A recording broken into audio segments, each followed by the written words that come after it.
Al-Andalus adalah sebutan umat Islam selama abad pertengahan untuk semenanjung Iberia. Saat masa keemasannya, wilayah mereka mencakup sebagian besar semenanjung Iberia dan sebagian kecil Prancis Selatan. Saat di bawah pemerintahan Kekhalifahan Cordoba, Al-Andalus menjadi pusat pembelajaran, dan kota Cordoba yang saat itu adalah kota terbesar di Eropa menjadi salah satu pusat budaya dan ekonomi terkemuka di seluruh cekungan Mediterania, Eropa, dan dunia Islam. Al-Andalus menjadi pusat pendidikan utama untuk Eropa dan negara sekitar Laut Mediterania, serta menjadi jalan untuk pertukaran budaya dan karya ilmiah antara dunia Islam dan Kristen. Dan berikut ini adalah sejarah Al-Andalus selengkapnya. Saat masa kekhalifahan Umayyah dipimpin oleh Al-Walid I di tahun 711, seorang komandan yang bernama Tariq ibn Ziyad memimpin pasukan kecil yang terdiri dari orang-orang yang baru saja masuk Islam.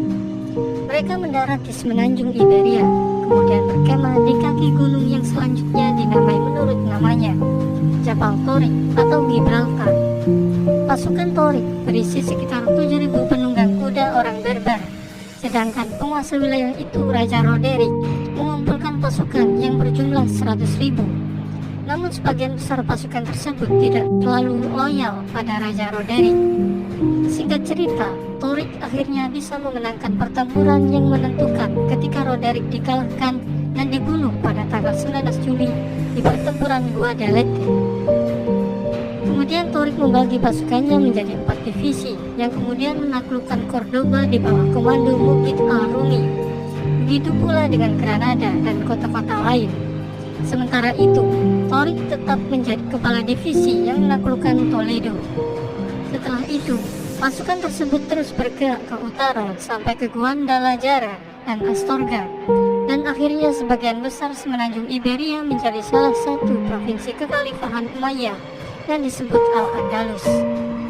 Namun pada tahun-tahun setelah penaklukan, hubungan antara orang Arab dan Berber di Al-Andalus menjadi tegang karena terdapat perbedaan kasta di antara kedua etnis tersebut.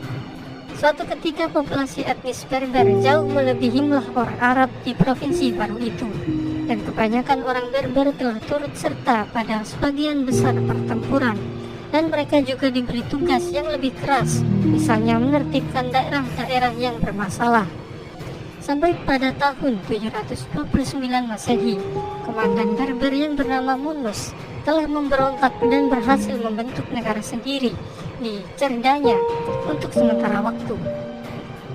Klan Fihrid bersukacita dengan runtuhnya Bani Umayyah di timur, dan mereka melakukan perundingan dengan Bani Abbasiyah dengan harapan mereka akan tetap diizinkan melanjutkan pemerintahan otonom mereka.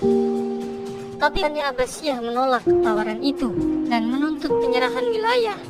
Karena tidak terima, kemudian klan Fihrid menyatakan kemerdekaannya dan mengundang sisa-sisa Bani Umayyah yang terguling untuk mengungsi di wilayah kekuasaan mereka. Tapi sekelompok orang yang kecewa dengan kepemimpinan klan Fihrid berkonspirasi dengan keturunan Bani Umayyah yang mengungsi untuk memberontak. Lalu di tahun 756 Masehi, pangeran dari Bani Umayyah yang bernama Abdul Ar-Rahman I menggulingkan Yusuf al-Fihri dan menyatakan dirinya sebagai emir dari Cordoba. Kemudian 1,5 abad berikutnya, keturunannya yang bernama Abdul Ar-Rahman III tidak hanya dengan cepat memulihkan kekuatan Umayyah di seluruh Andalusia, tetapi ia juga sanggup memperluasnya ke Afrika Utara bagian barat. Pada tahun 929, ia menyatakan dirinya sebagai khalifah dan mengangkat status daratan Al-Andalus dari emirat menjadi sebuah kekhalifahan, yaitu kekhalifahan Cordoba.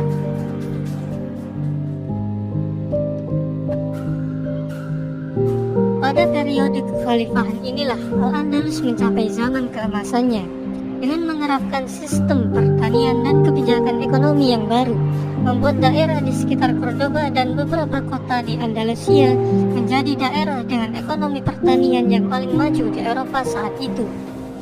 Dan hal ini juga memicu revolusi pertanian di Jazirah Arab. Di antara kota-kota Eropa, kota Cordoba yang ada di bawah kekhalifahan dengan populasi sekitar 500.000 orang akhirnya menyalip Konstantinopel sebagai kota terbesar dan paling makmur di seantero Eropa. Dalam dunia Islam, Cordoba adalah salah satu pusat budaya terkemuka. Karya para filsuf dan ilmuwannya memiliki pengaruh besar pada kehidupan intelektual Eropa di abad pertengahan. Muslim dan non-muslim sering datang dari luar negeri untuk belajar di perpustakaan dan universitas terkenal di Andalusia. Salah satu ilmuwan barat yang terpengaruh oleh ilmuwan Andalusia adalah Michael Scott yang membawa karya Ibn Rus atau Averroes dan Ibn Sina atau Avicenna ke Italia. Peralihan gagasan ini tetap menjadi salah satu yang terbesar dalam sejarah dan secara signifikan mempengaruhi pembentukan periode Renaissance di Eropa. Memang kejayaan tidak akan bertahan untuk selamanya. Kini tibalah saat kekhalifahan Cordoba runtuh ketika terjadi perang sipil antara tahun 1009 dan 1013. Pada tahun yang sulit itu, kekhalifahan Cordoba diinvasi bangsa Berber, sehingga Cordoba menjadi pecah. Mereka juga membantai penduduknya, menjarah kota, dan membakar kompleks istana. Dan di tahun 1031, Al-Andalus pecah menjadi sejumlah negara-negara kecil dan negara besar yang berpengaruh disebut Taifas.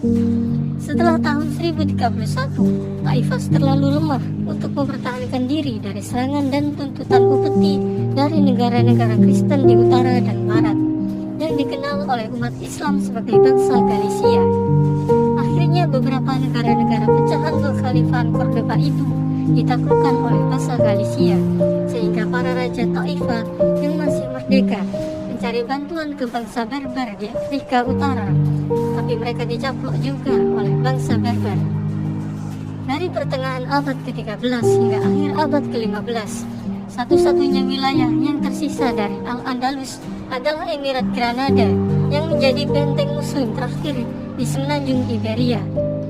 Emirat ini didirikan oleh Muhammad ibnu Al-Ahmar pada tahun 1230 dan diperintah oleh dinasti Nasrid, dinasti yang paling lama memerintah dalam sejarah Al-Andalus. Tapi Emirat Granada masih harus mengirim upeti kepada kerajaan Kastil. Kota Granada juga berfungsi sebagai tempat perlindungan bagi muslim yang melarikan diri selama Reconquista atau penaklukan ulang oleh kerajaan-kerajaan Kristen. Saat itu Granada menerima banyak muslim yang diusir dari daerah-daerah yang dikuasai Kristen, sehingga mereka memperbesar kota, bahkan sampai menjadi salah satu kota yang terbesar di Eropa sepanjang abad ke-15 dalam hal populasi. Pernikahan Ferdinand dari Aragon dan Isabella dari Kastil menjadi tanda kalau Emirat Granada akan runtuh. Karena raja dan ratu itu meyakinkan Paus Sixtus IV untuk menyatakan perang kepada Granada sebagai perang salib.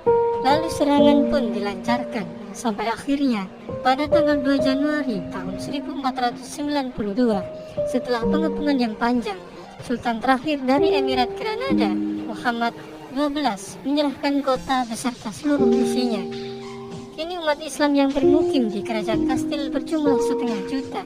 Namun setelah musim gugur, 100.000 orang telah meninggal atau diperbudak, 200.000 orang beremigrasi, dan 200.000 orang tetap sebagai masyarakat minoritas. Banyak elit muslim termasuk Muhammad XII telah diberi area Gunungan Alpujarras sebagai kerajaan. Di tahun itu, kaum muslim di Granada masih diizinkan untuk terus mempraktikkan agama mereka. Tapi di tahun 1502, Raja-Raja Katolik memaksa semua muslim yang hidup di bawah kekuasaan Kastilia berpindah agama. Kemudian keturunan muslim menjadi sasaran pengusiran dari Spanyol antara tahun 1609 dan 1614. Akhirnya sekitar tahun 1727, setelah terjadinya tragedi penuntutan massal, Islam asli dianggap telah padam di Spanyol.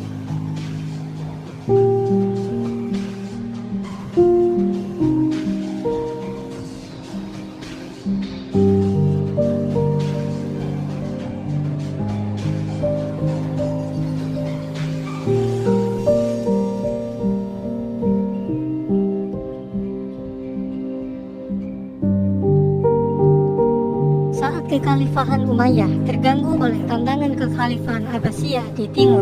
Provinsi-provinsi mereka di Afrika Utara dan Al-Andalus tidak bisa mereka kendalikan.